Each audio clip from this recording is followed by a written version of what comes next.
Red is a fast color always zooming away. This was something everyone knew.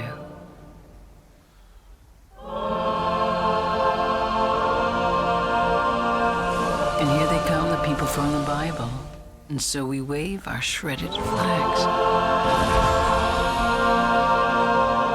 not knowing what they mean at all, after all. All the colors bleached to white.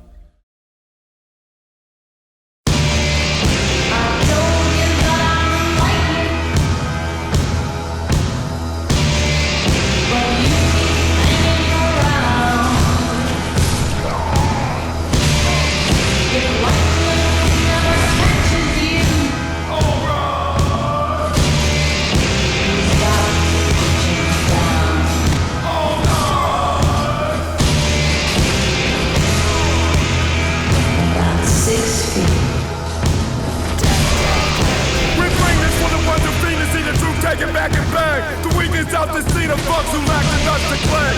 The streets from which that wheels he comes to put you up on game. What's your name? Take it, bitch.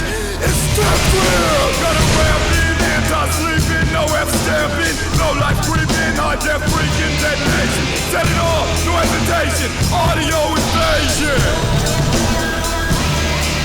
Fuck that, can't trust that triple beam, that shit, that the cold machine, that nigga let it blow like green, black is the magic host of green tactic. What the fuck I mean that shit? Oh no! Run through you, skull!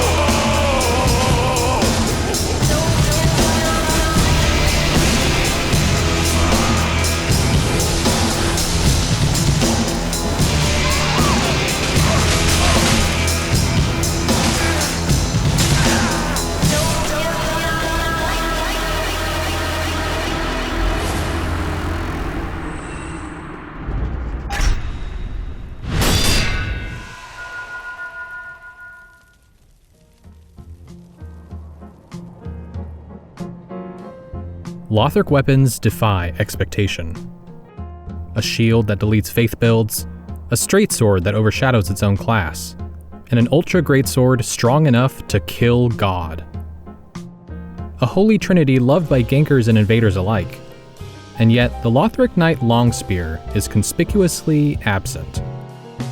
In fact, it isn't even a spear, it's a pike, and that comes with a whole host of differences. Pikes are like spears, but they're slower one-handed. And they have this long 3-hit running attack that can whiff at point blank, and has no tracking, and...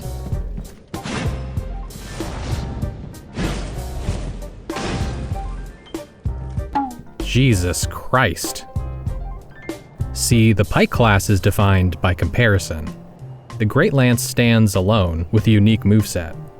On the other end are the DLC pikes, which copy the spear moveset and rose to mass popularity. Believe it or not, the DLC actually over-centralized the meta instead of diversifying it. Uh-oh, no way, what? Something went wrong again? No way! But the pike and long spear occupy this vague middle ground. They borrow too much from the spears to stand out, yet too little to dominate the meta. Why use them at all? Only a few people found an answer to that question. And with the pike, that's understandable. It's locked behind a rare drop, and it gets overshadowed by early game spears like the plow and partisan. But the real issue with the pike is that the long spear's just better. It requires less strength. It does more damage. It hits harder than any spear or pike in the game.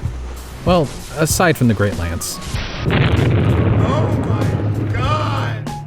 The long spear even outranges the pike on every single attack, despite what Miyazaki tells you. But the long spear doesn't just eclipse its own class, it's also just weird. In fact, the long spear is one of the most interesting weapons in Soul's history. So let's get to the point.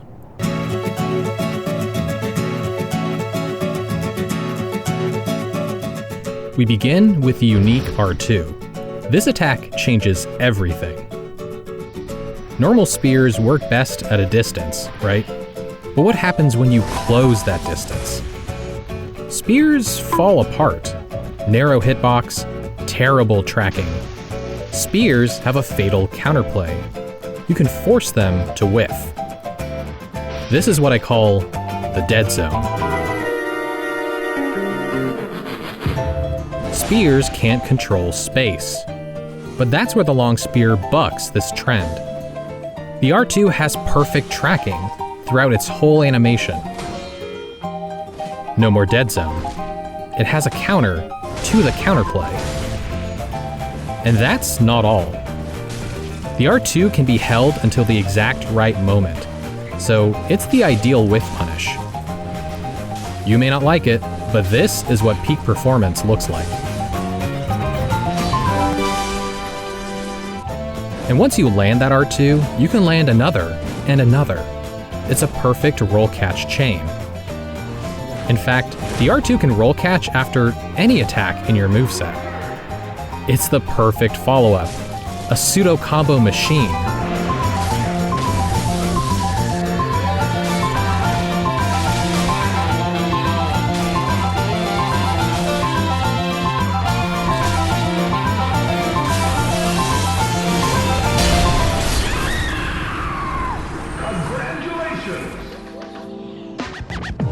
See, the Longspear is an R2 weapon in an R1 game. But the R2 isn't just functional. With a bit of free aiming, it also gets creative. Stop friendly fire before it happens. Switch targets to catch people by surprise. You can even sweep the R2 to hit multiple people. Yep, you can sweep a thrust attack. The only thing this R2 lacks is true combos. Now, it does get a nasty combo if you fully charge it, but the operative word is if. Good luck landing this thing. It takes ages to charge, and once you do, it loses all its tracking. The charged R2 has a dead zone. This is the only thing holding back this R2. But on the other hand, this is the only thing holding back this R2. If they did make the charged version more consistent, it would be monstrous. And the story doesn't end on a sour note. If we think outside the box, there's just one more thing to talk about. You see, I have a theory, and I would like to use you as an example, if you don't Oh, mind. please, use me as your example. Just one more thing.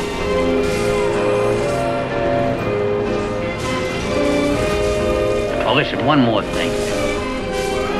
Could you handle some more? All right.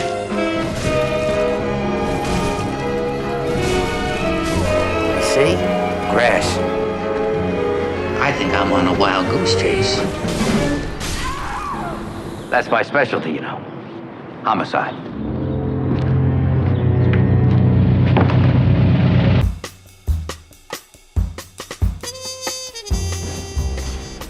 So the R2 is the big standout, sure. But this spear R1, it's copy-pasted. It can't be that special, right? Well, actually, this might be the most special R1 in the game. At long range, it works like a spear, but up close, it deals extra hit stun, which adds a lot of nuance to your playstyle. So the Longspear gets the best of both worlds. The hefty stun of a Great Lance, but the speed and reliability of a spear. And it totally transforms this weapon. Throw out that old counterplay. Getting in close only makes the Longspear more dangerous. Because hit stun means combos.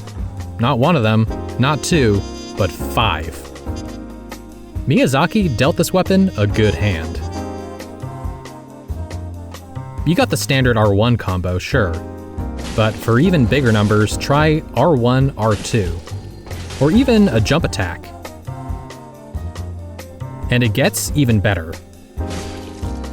Much like a scythe or a reinforced club, you can combo the R1 into another staggered R1. You know that combo? Nightmare swirls and churns unending.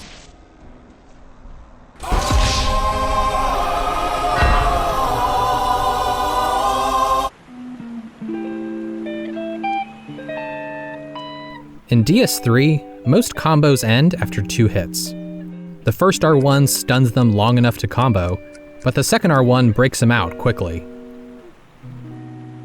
This gives your opponent plenty of time to escape by blocking, rolling, attacking, or even parrying.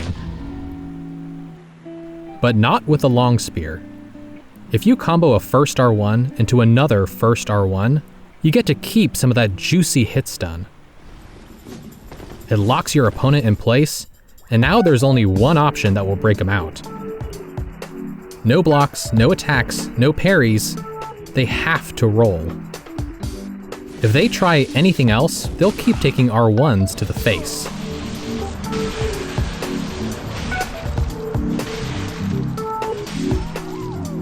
It's never been more dangerous to be a parry king.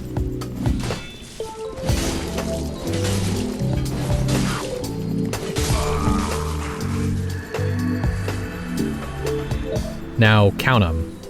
That's 4 true combos, 4 cards in your hand. But this last one is the real ace in the hole. You really are wonderful.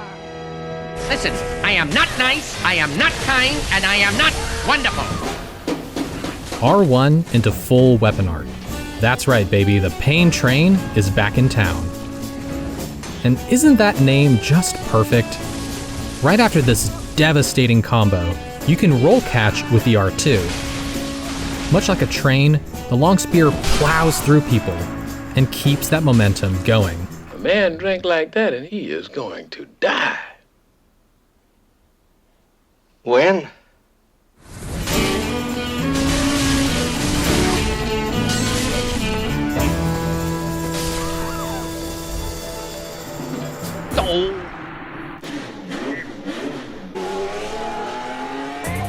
The charge weapon art. We know it, we love it, and sometimes we hate it. It's just Gunder spam, you know? It's just Gunder spam, that's all anybody does.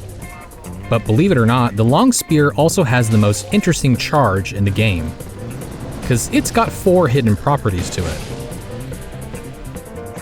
We begin with the Dink. More than any other weapon class, pikes make really good use of charge.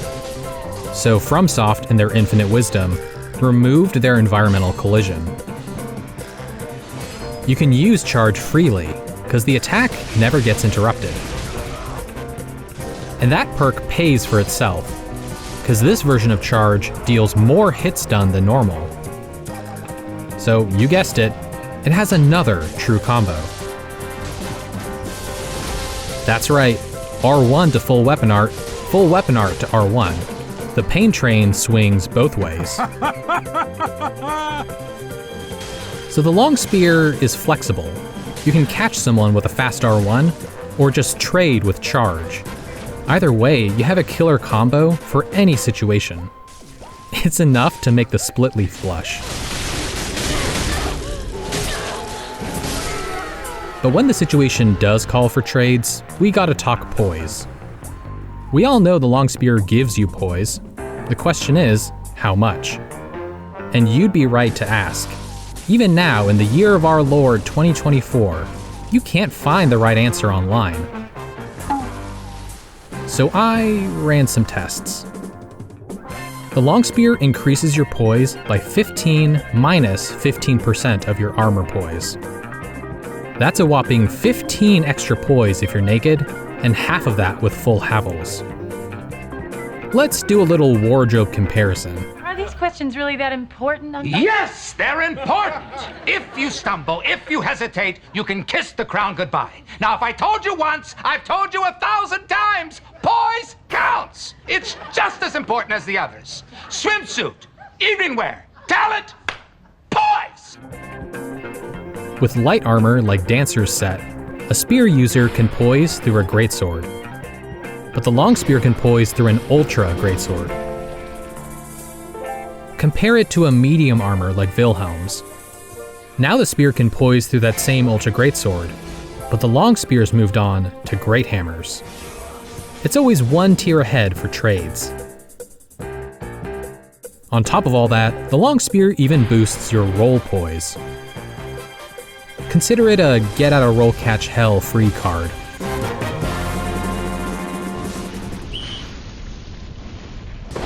But the final, most hidden perk of Charge is buried in the darkest depths. The cosmic horror we call the frame data. The Pike-class Charge has faster hyper armor, by about 6 frames.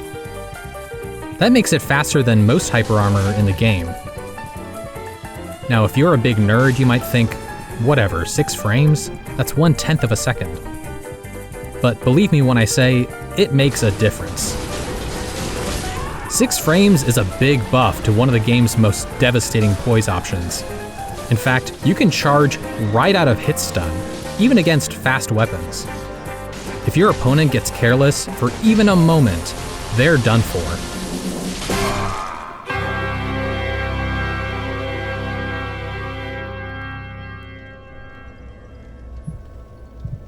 Now, take a moment to consider it all. The Longspear has the perfect R2, a preponderance of combos, a weapon art that can tank through anything and win. Why on earth has it been so slept on? Well, it's time to talk about the elephant in the room. What the fuck is this piece of shit?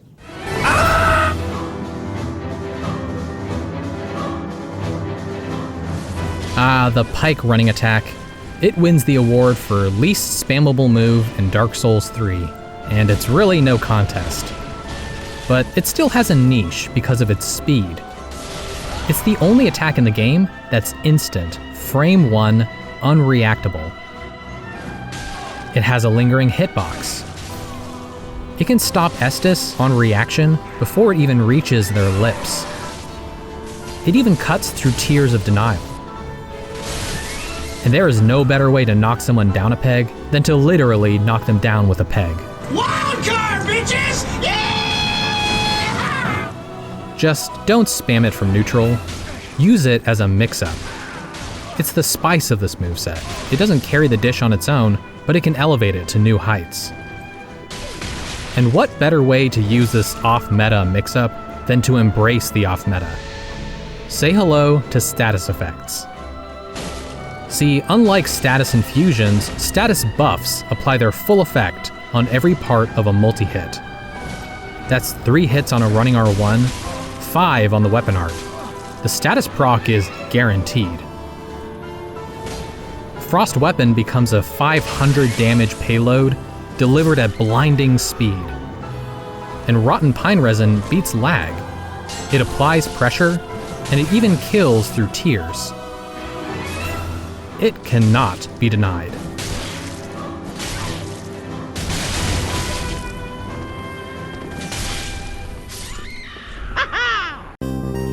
And that brings us to reaction rolling, the single most busted Evo strategy of Souls PvP. But the Longspear is one of those few weapons with real counterplay. The running attack is perfect for throwing off rolls. When they're expecting a normal attack, punish them with this unreactable one.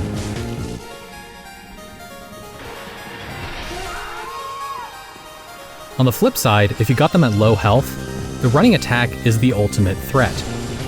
Sprint at people to pressure them, and they'll have to roll predictably, which opens them up to your other attacks.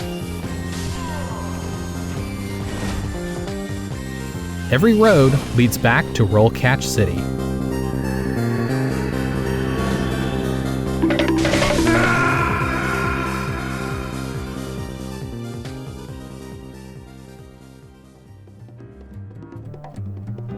Now that we've covered the moveset, let's talk about the Longspear's game plan. Where does this weapon shine, and why? Look to spears for the easy comparison. They can initiate really easily thanks to that running poke, but they don't have the burst damage to back it up. The Longspear poses the opposite trade-off. It's harder to land that first hit, but easier to land follow-ups and combos. But more importantly, it's got that X factor shared by all the best DS3 weapons. A little thing we call frame advantage. When you land a hit, you have time to act before your opponent escapes hit stun. Every attack gives you time to ready the next attack. This is why everything the Longspear does leads into a roll catch. Almost every move has frame advantage. Even the running attack. That's actually pretty rare for Dark Souls 3. But frame advantage goes way beyond just punishing rolls. If you make the right reads, you can punish anything. Pull up the chart. If they block, you kick.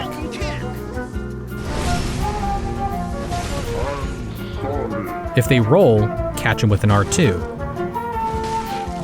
But here's the best part.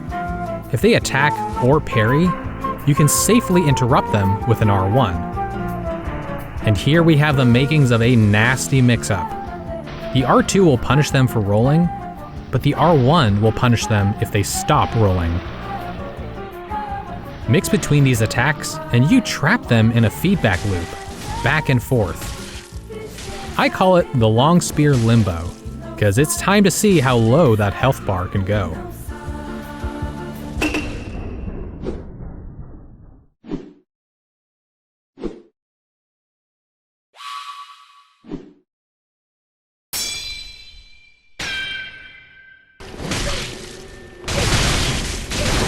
Look at that, Jesus. Wreck your shop. This is why I was drawn to this weapon. It's got a sense of flow to it, man. The moment you try it, you'll feel it. Frame advantage breaks the limits on your creativity. My favorite trick has to be the rope firebomb. They combo into an R1, but more importantly, they recover your stamina. And that is a huge deal for the Longspear. Kill me! Kill me now, goddammit! Normally, rope firebombs are way too slow and situational. But with the Longspear's frame advantage, the timing lines up perfectly. You can set up a winning trade. You can pressure people out of hit stun. You can even punish them for rolling in. And speaking of rolling in,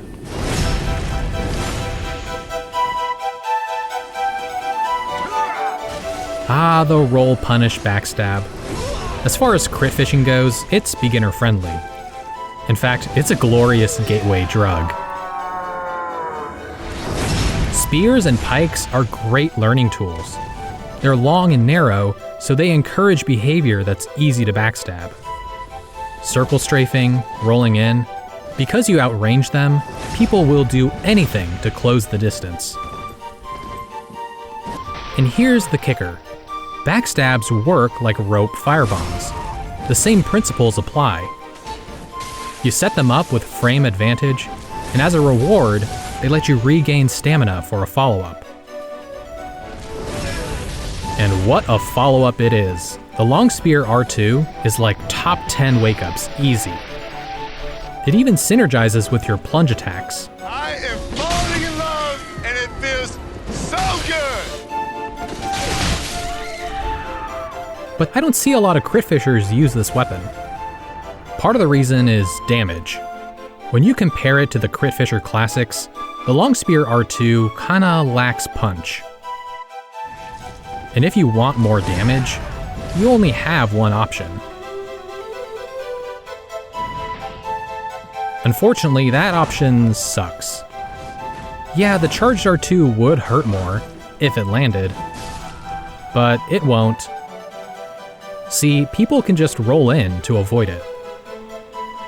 So once again, it falls upon us to think a little outside the box.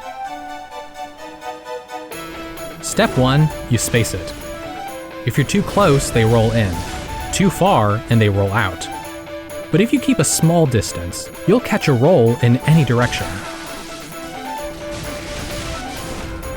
Step 2, time it. Start charging the R2 right here, when they begin lifting their head.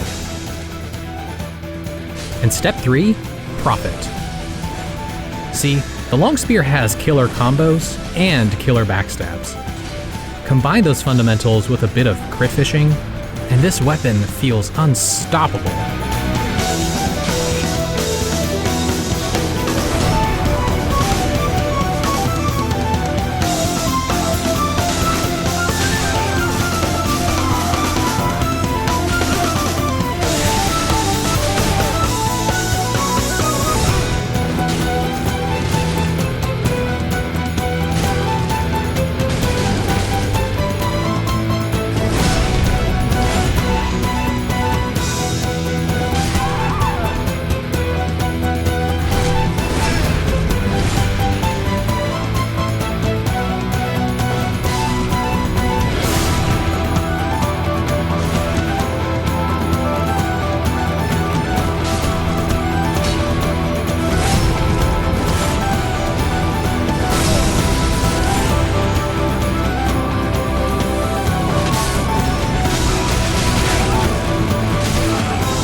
That's it, right?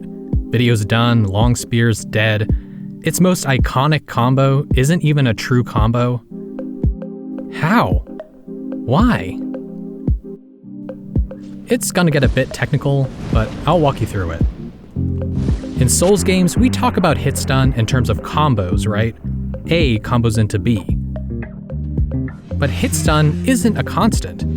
It's a variable, because it changes with your opponent's actions. Like Lord Gwyn's fatherly love, hit stun is conditional. Some actions break out of stun earlier than others. That's because everything has a different hit stun cancel window.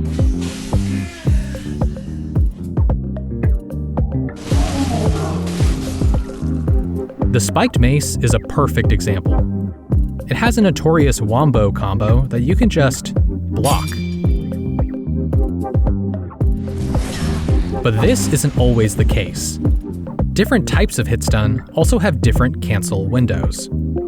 For example, you can't escape the Longspear by blocking, but you can escape it with a parry. And that turns the pain train into just pain. This is what I call a conditional true combo. And they're not actually that rare.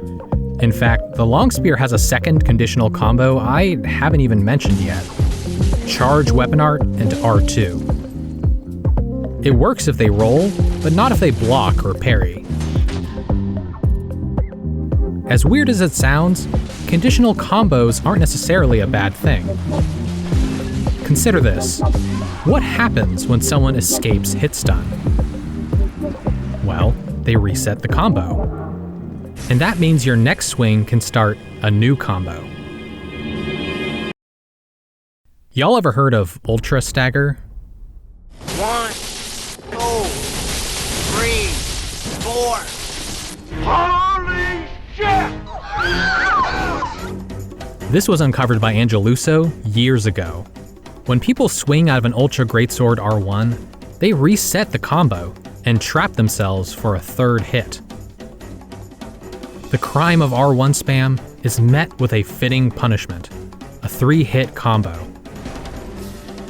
And it works with the Longspear just like an Ultra Greatsword.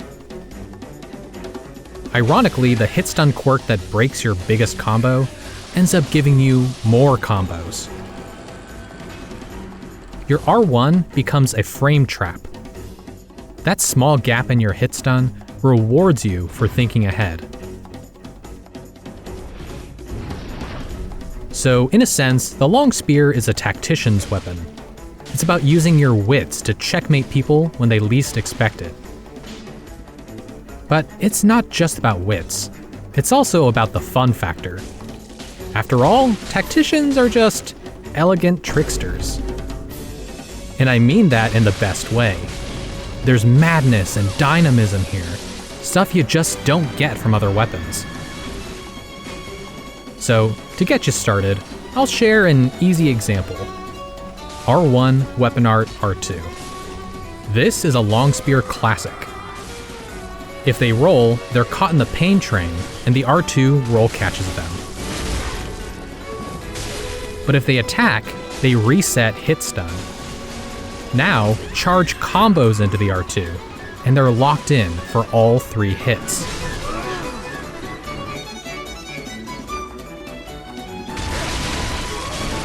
The same sequence covers 2 options at once, and your reward is damage.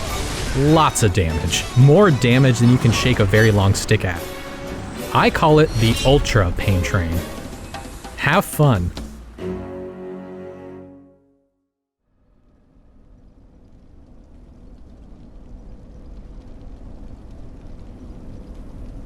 You still there? I guess I shouldn't be surprised. If you're playing DS3 in 2024, you know how to commit to the bit. The Longspear has so many interesting qualities to it. All its tools work together beautifully. But no weapon is without flaws. Here's the thing. The Longspear suffers against turtles. In fact, classic Sword and Board might be its worst matchup. If you do find yourself facing a shield, you still have some options. Kicks, rope firebombs, even the Night Slayer ring. But when push comes to shove, you'll want to swap weapons. I recommend the War Pick, Follower Saber, you know the drill. That said, there is one situation where you don't want to swap, and that's when people block with a weapon. This is one of the Longspear's strangest properties. With good timing, those staggered R1s can deal infinite block stun. That's right, you can trap people in the blockchain. I cannot understate how much I love this. It's like a little treat for me. But putting aside the infinite stun locks, the Longspear does have a more universal weakness, and that's speed. Yep, I'm saying the weapon with a frame 1 running attack is a bit slow. Most of your attacks can be reaction rolled. So how do we get faster? The answer, of course, is to be slower. Here's what I'm calling the pike and poker setup, an offhand thrusting sword paired with a Longspear. Now, this isn't unfamiliar to most people. If you've invaded before, you already know how a fast offhand complements a slow main hand. And slow is the key word here. It's the reason people ignored this one-handed moveset for so long. But one-handing and dual-wielding are this unexplored frontier. What you trade in speed, you gain in mix-ups. Now, this isn't a traditional dual-wield by any means. The Longspear's too slow to combo off the poker. But both weapons play their part here. Case in point, the rolling attack. This thing slaps. Like literally, it's an overhanded spear slap. It's faster and longer than the two-handed version. Then you add shield poking to the mix. It's faster than your R1, so it's a natural timing mix-up. It's even immune to guard breaking. And when you want big damage, look no further than the charged R2. The one-handed version keeps all that beautiful tracking. It loses the dead zone. It's it's lower risk for that same great reward. But the biggest thing tying together this dual wield concept is range. For some reason, this hitbox doubles in size when you one-hand the Longspear. That's what makes it so dangerous. All those nuclear combos that only work point blank, now they work from range, even when people roll away from you. So, pressure with the offhand, punish with the main hand. It's a bona fide DS3 classic. And here's where your imagination can run wild. The R1 combos into everything. You are just spoiled for options. Jump attack, weapon art, every offhand weapon in the game. Yes, even ultras. That's a thick ass boy! Damn! So take that crusty old poise backpack build and turn it into a sick dual wield setup. Think big, because the world is your oyster.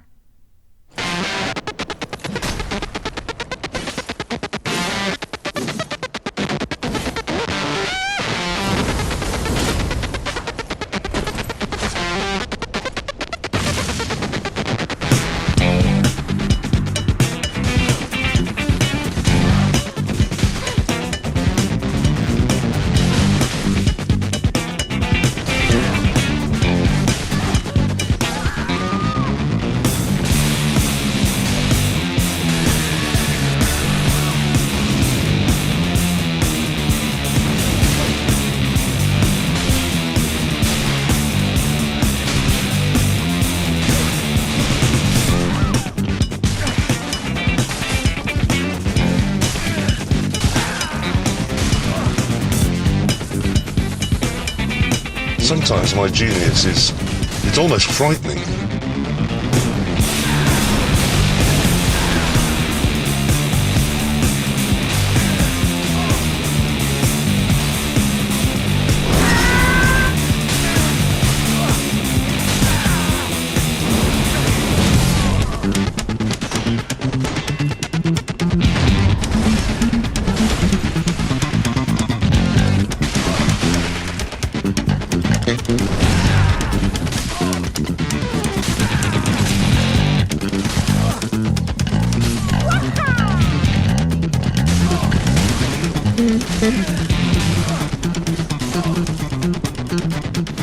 I'ma burn this motherfucker down!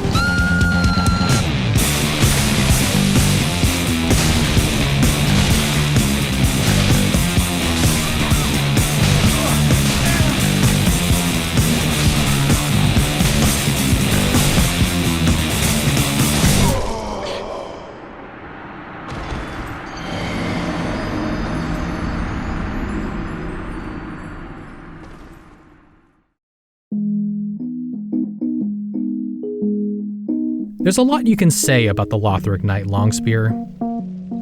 It's a long-range terror and a close-range bully. It's a goofy running attack stick and an elegant killing machine.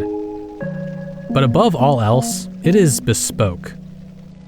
They put a twist on an old favorite and twisted it so far as to make it new again.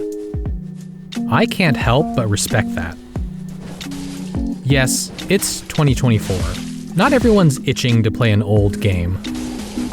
But 8 years and 4 Fromsoft titles later, DS3 still stands out. It's still special.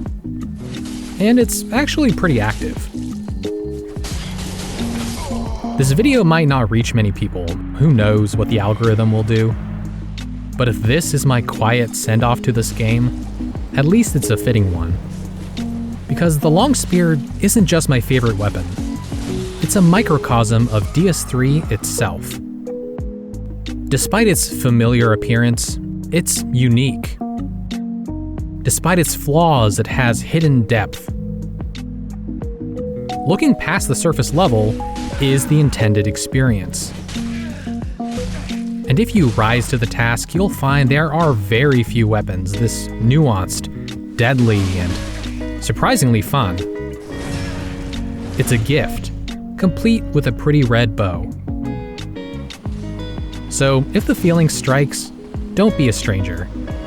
boot up this old-ass game and appreciate what this weapon can do. Because in my eyes, the Longspear has done more than enough to earn its place in the Lothric arsenal as a true invader classic. Surgical precision. Excellent work.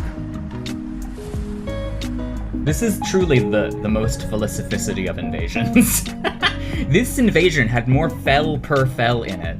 More moles of fel than any other invasion.